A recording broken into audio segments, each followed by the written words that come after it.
Quiero ser un pobre Cristo más en esta tierra y mendigar amor. Quiero dar mi vida en una cruz, gozar eternamente de Dios. Junto con María en el cielo quiero estar por los siglos de los siglos. Amén. Quiero ser santo para Dios. ¿Quién como Dios? Nadie como Dios, y después de Dios, nadie como María. Un saludo en el corazón de los santos. Mi nombre es Valentina y por gracia de Dios hoy vamos a estar hablando de una nueva santa de la Iglesia Católica. Es impresionante cómo el Señor se manifiesta en las diferentes almas, en cada santo, en cada persona se manifiesta de forma diferente, con diferentes cosas, diferentes llamados. Es un regalo del cielo poder tener las vidas de los santos. Por eso el día de hoy vamos a estar hablando de una santa impresionante que a mí me encanta. Tiene algo muy particular y muy diferente a todos los demás santos y por eso hoy decidí hablar de ella. No les voy a decir todavía el nombre, vamos a empezar con una pequeña oración para que el Señor disponga nuestra alma, disponga nuestro corazón, para que podamos aplicar las cosas que esta santa tuvo, sus palabras, su testimonio, lo podamos también aplicar en nuestra vida. Entonces vamos a comenzar en el nombre del Padre, y del Hijo y del Espíritu Santo. Amén. Vamos a poner nuestras manos en posición de recibir y vamos a decir: ven Espíritu Santo, ven por medio de la poderosa intercesión del Inmaculado Corazón de María, tu amadísima esposa.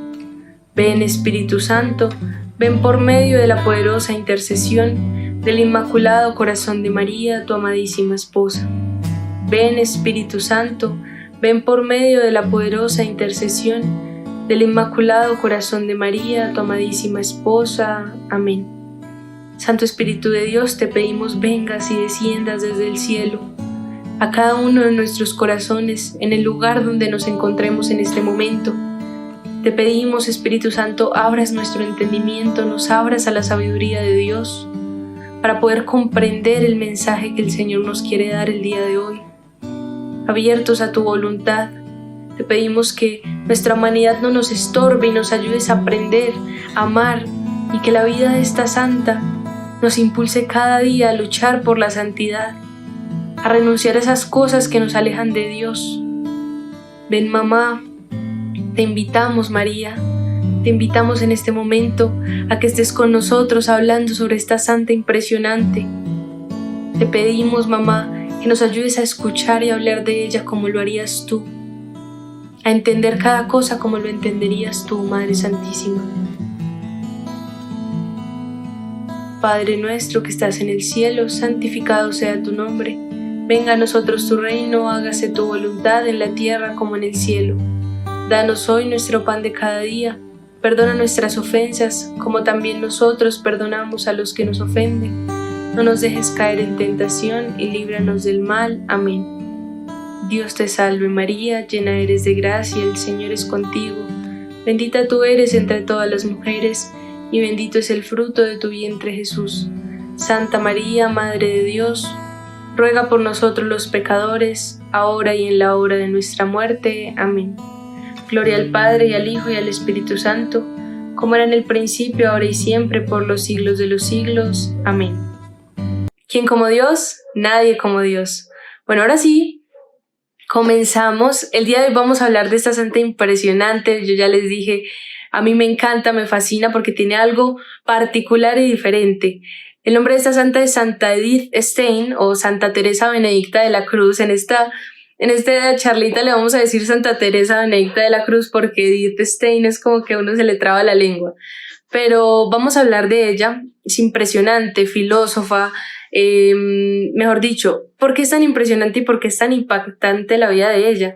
Y cuando empecemos a hablar de ella, ustedes se van a dar cuenta de que el Señor a veces uno cree que el Señor solo nos llama a todos por medio de que nos sentimos en el corazón ese llamado impresionante de Jesús. No, porque Edith Stein encontró a Dios por medio de la razón, por medio del conocimiento. Entonces es impresionante porque, claro, la única manera en la que Dios nos llama no es solamente por medio del Espíritu, sino que también nos llama por medio de la razón, de la mente. Y Edith Stein decía esto, Santa Teresa Benedicta de la Cruz decía esto, ella decía: el que busque la verdad está buscando a Dios, no importa por el camino que se vaya. Si una persona está buscando la verdad, no importa si se va por el camino que quiera, el de la razón, el del espíritu, por la religión, por otros lados, el que busque la verdad siempre va a llegar a encontrarse con Dios. Porque eso fue lo que le pasó a ella. Ella pasó de ser judía a ser atea, a ser profesora de filosofía, con un montón de, digamos, de ideologías y pensamientos hasta feministas, y aún así, por lo que buscaba la verdad, encontró a Dios. Entonces, es impresionante este testimonio de Santa Edith Stein. Entonces, vamos a empezar a hablar más o menos de su infancia. Esta mujer es impresionante, a mí me apasiona. Si ustedes me ven mirando por acá es porque tengo aquí un cuadernito, porque ella era muy inteligente, ella sabía muchas cosas y también hizo muchas cosas en su vida, y yo no tengo esa memoria pues de como la tenía ella, no soy tan inteligente. Entonces, bueno, Edith nació el 12 de octubre de 1891 en Breslavia, que en ese tiempo era una ciudad alemana, pero ahorita es una ciudad en Polonia. Esta fecha es muy especial, ella fue la última de 11 hermanos. Cuando ella cumplió 2 años, creo que iba a cumplir los 2 años, su papá muere. Y la mamá, ellos trabajaban en el comercio, la mamá se tuvo que encargar de todo, de la casa, de todos los niños, de toda la parte económica, y encima la mamá era una judía radical, entonces ella transmitía esa fe a sus 11 hijos, se encargó de eso, pues la mamá, esa fue como la vida y el entorno en el que ella creció en su casa. Ella era muy consentida igual, porque primero que todo era la menor, y segundo, ella nació en un día muy especial para los judíos. Los judíos tienen un año en específico para ellos, y el 12 de octubre tienen un día que se llama el Yom Kippur. Yom Kippur es como un día de, si no estoy mal en hebreo, es un día de expiación de nuestros pecados.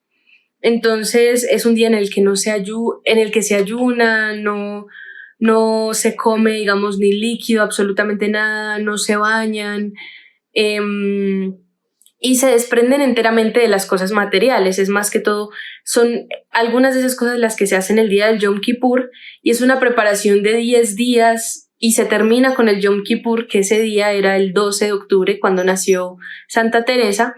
Entonces, pues por eso para la mamá Edith era una bendición, era enteramente una bendición del cielo poder tener a una hija que naciera este día, por lo que era una fecha tan especial. Bueno, Santa Edith creció, desde muy pequeña se le vio su amor al conocimiento. Ella siempre tuvo un carácter muy fuerte, era lo que nosotros sabemos ahorita, era colérica, era fuerte. Esa mujer en el colegio, si esa mujer no tenía lo que quería cuando lo quería, o si de pronto no era la mejor en algo, no era la mejor en alguna nota o en alguna materia, ella no estaba de la mejor actitud, estaba un poquito seca, seria, porque le gustaba ser la mejor y le gustaba muchísimo saber. Esa era como desde chiquita que se le vio esa pasión o esa inclinación al conocimiento y a la historia y a todas estas cosas. Entonces, ella vivió su infancia viviendo pues sus tradiciones judías, y cuando cumplió 15 años decidió dejar la escuela, se fue a vivir a otra ciudad a cuidar a una hermana de ella que estaba por ahí embarazada. Entonces no sé qué, se fue, y cuando se fue allá donde la hermana, ella decidió dejar de rezar. Ella misma lo dice en su autobiografía, que decidió voluntariamente dejar de rezar, fue algo que ella eligió, dejó de rezar. Pasó un año, volvió al colegio, y eran los primeros años en donde, esto es muy interesante porque eran los primeros años en donde a las niñas se les permitía hacer el bachillerato. Entonces ya podemos ver que también el entorno en el que ella vivía era un entorno como un poco machista, era un entorno donde las mujeres no tenían los mismos derechos de los hombres, como ahorita vemos que las mujeres normalmente ya tienen muchos derechos que no tenían en esa época. Entonces Edith tuvo el privilegio de entrar al bachillerato, ser de las primeras mujeres que tuvieron la oportunidad, y como era tan inteligente, en un año lo sacó, se graduó y bueno, pues empezó a sus estudios universitarios, porque ahí fue donde se empezó a interesar por la filosofía. También en esta época fue que ella empezó a meterse con el feminismo radical. El feminismo radical no es, digamos, como lo vemos hoy en día, sino que en ese tiempo, como las mujeres estaban más privadas de cosas, el feminismo radical era más leve o más suave, por decirlo así. Y ella decidió volverse feminista para luchar por el voto de la mujer, mejor dicho, ella siempre estuvo muy metida con estas cosas, eso era algo que también le apasionaba a ella muchísimo, aparte de la filosofía. Entonces empieza la Primera Guerra Mundial, Santa Edith empieza a estudiar filosofía y se empieza a interesar. Miren, yo ahorita no les tengo, pero yo lo leí, esta mujer sabía de todo, no hay cosa que esta mujer no supiera. So, vio materias de las que yo me acuerdo por ahí, que vio ya no me acuerdo.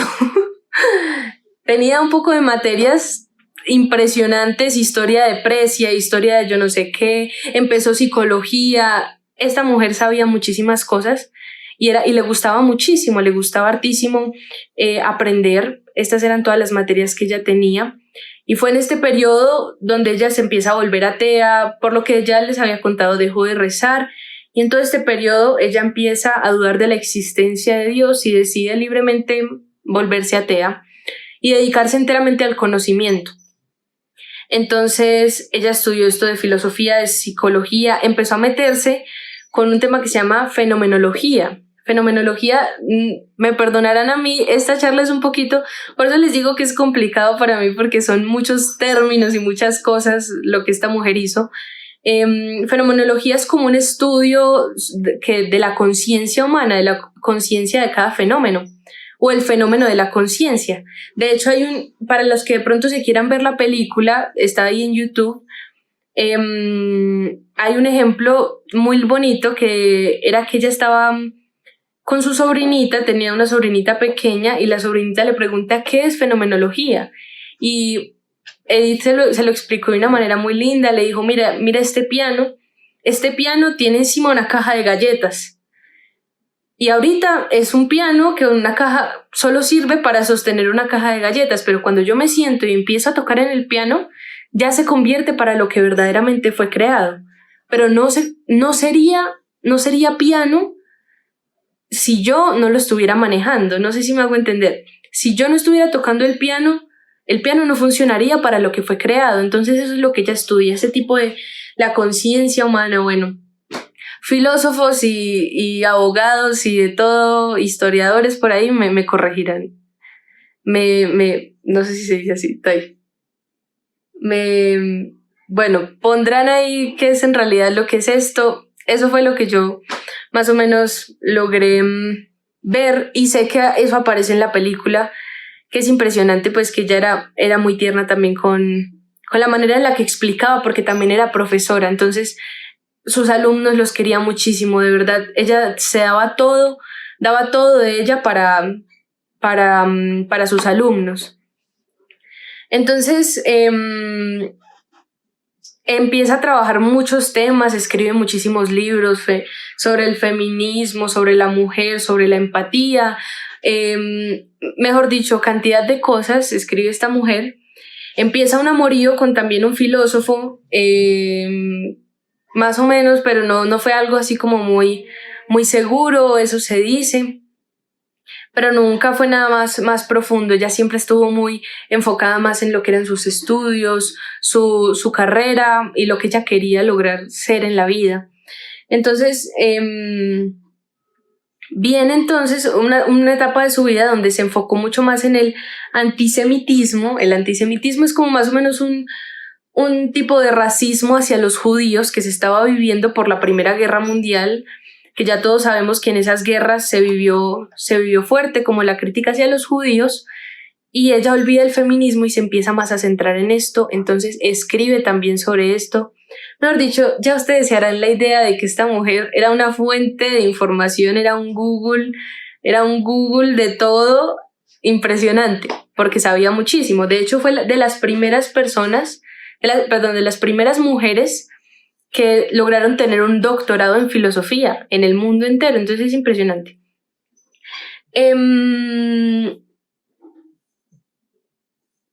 Se dedicó pues como a la formación de la mujer, a dar clases, tenía muchos estudiantes, empezó a trabajar con este filósofo Husserl, no sé si se pronuncia así tampoco.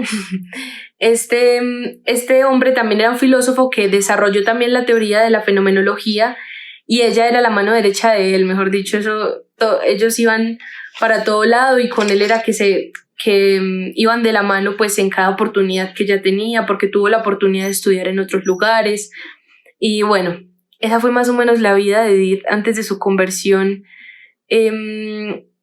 Con mucho conocimiento, ella tenía muchas aspiraciones y muchos sueños a lo que ella le apasionaba, que era la filosofía, que era el conocimiento, que era la verdad, la búsqueda constante de la verdad, siendo atea, enteramente decidiéndose de que Dios no existía.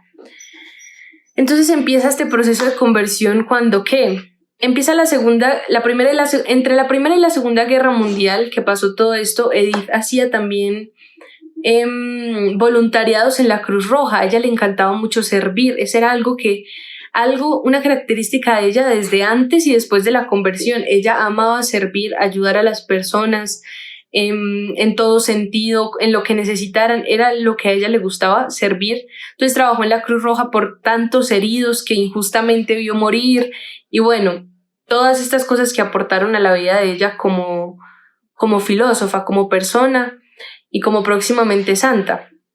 Entonces empieza la Segunda Guerra Mundial. Santa Edith Stein ella seguía con sus estudios, sus cosas, normal.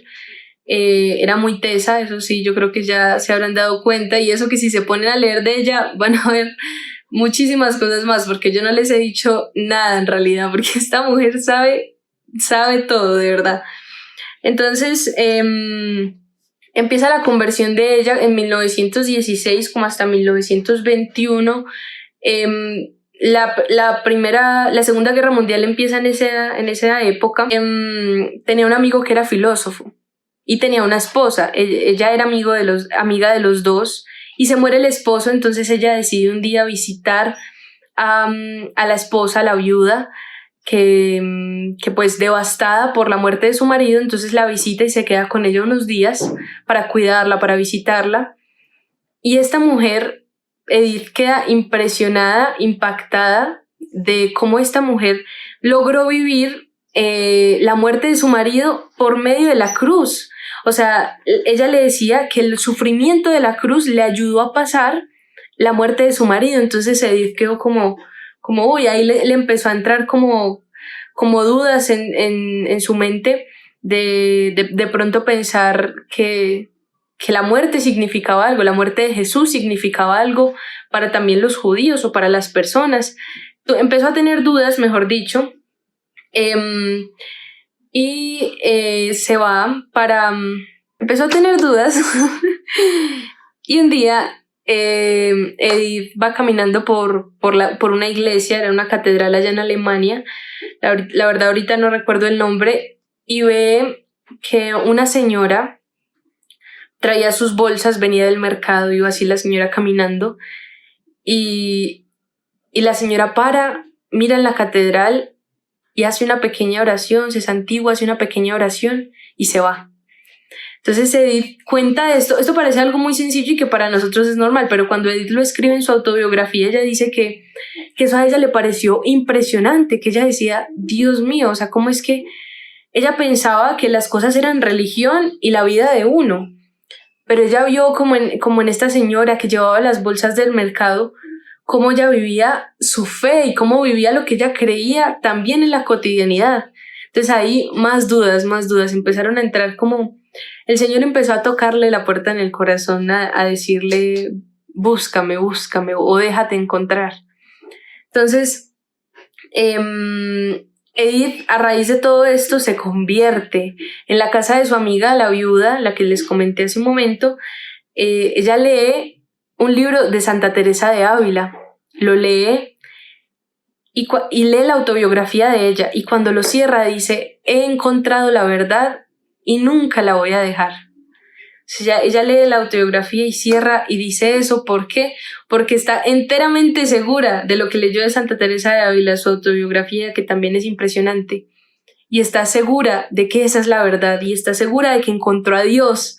Entonces ahí empezó su camino de conversión, ahí empezó todo lo que se iba a llamar de ahora en adelante Santa Teresa Benedicta de la Cruz.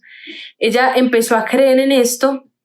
Hasta un par de veces le comentó a su madre, y la madre era una judía. Entonces eso fue una guerra impresionante, pues interna, porque la mamá no estaba de acuerdo. Entonces ambas lloraban, y era muy fuerte, porque la mamá, claro, no podía asimilar que su hija estuviera en otra religión, y más cuando era como la más consentida, lo que yo les contaba. Entonces Edith no le interesó nada. Ella siguió, mejor dicho, con su decisión de ser católica, encontró la verdad católica, leyó un momento de los ejercicios de San Ignacio y leyó las confesiones de San Agustín, y ella estaba plenamente segura de que esta era la verdad, encontró la verdad. Entonces, ese proceso no fue así, ¡pum!, Santa Edith, no. Santa Edith empezó a entrar en todas estas cosas, a enterarse de más cosas, a juntarse con filósofos creyentes, a averiguar más sobre la vida de Kant, aunque siempre había sido muy, muy fan pues muy seguidora de Kant, que es otro filósofo, pero él también era creyente. Entonces empezó a acercarse más a todas estas cosas del cristianismo. Y bueno, a raíz de todas estas cosas que le pasa, se bautiza y entra al Carmelo. Ella tenía unos directores espirituales que le decían no, usted no debería meterse al Carmelo, no debería meterse de monja, porque empezó ella a dudar de su vocación.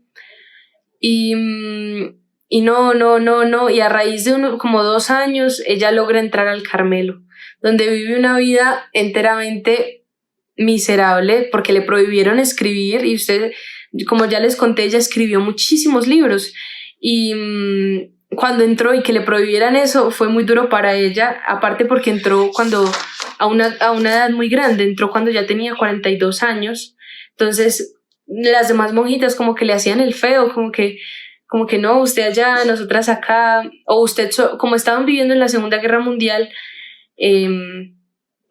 decían que de pronto ella estaba solamente ahí para protegerse de los nazis y bueno, muchísimas cosas, pero en realidad no era así. Edith estaba ahí porque esa era su vocación y porque ella quería vivir para Dios. Entonces ella tuvo que vivir todas estas cosas pesadas dentro del convento de las Carmelitas, y allí ella vive esta vida, empieza a vivir con las Carmelitas, le prohíben escribir, luego de un tiempo vuelve a escribir. Entonces ella vuelve a retomar estas cosas y empieza a cambiar completamente sus escritos pasados, empieza a traducir cosas, empieza a escribir ya no del feminismo, sino de la feminidad, y así muchísimas cosas que empieza a escribir y a cambiar en su vida. Escribe La Ciencia de la Cruz y muchísimos otros libros impresionantes que les recomiendo muchísimo que se los lean. Entonces, la hermana, ella tenía una hermana, se llamaba Erna. Erna también entró al convento y eran monjas las dos allí. Ellas estuvieron un tiempo en un convento y luego las pasaron a otro que quedaba por allá en Holanda. Pero ese tiempo, hay que tener en cuenta de que ese tiempo era muy difícil en el sentido de que estaban en la Segunda Guerra Mundial. Ellas eran judías por herencia, entonces iban hacia ellas y eran muy atacadas. Entonces lo que ellas deciden hacer es pedir visa para irse a Suiza y allá protegerse. Entonces las dos pidieron la visa y solo se la dieron a Santa Teresa, y a la hermana no se la dieron. Entonces Edith dice no, pues quedémonos aquí las dos. Eso es algo muy, muy impresionante, porque pues ella tuvo la oportunidad de salvarse y ella decide quedarse con la hermana en el convento en Holanda. Luego de eso entran fuertemente 2 nazis a ese convento a volver todo patas arriba y dicen que necesitan a las personas que son judías. Entonces, ella dice voluntariamente que ella se entregó y se la llevaron con la hermana. Se fueron y se la llevaron a un campo de concentración donde después, ahí pasando muchísima hambre, hay muchos testimonios de que la gente decía que cuando ya estaba ya en los campos de concentración y estaban encerrados, ella siempre se dedicó a servir, a ayudar, a dar aliento, a dar palabras, a predicar el evangelio mientras estaban en esa situación, y que a pesar de que todos estaban obviamente tristes y terribles, ella siempre era un consuelo, una esperanza para los prisioneros. Entonces después de eso las pasaron a otro campo de concentración donde finalmente ella muere en Auschwitz y muere en un campo de concentración en esas cámaras de gas horribles y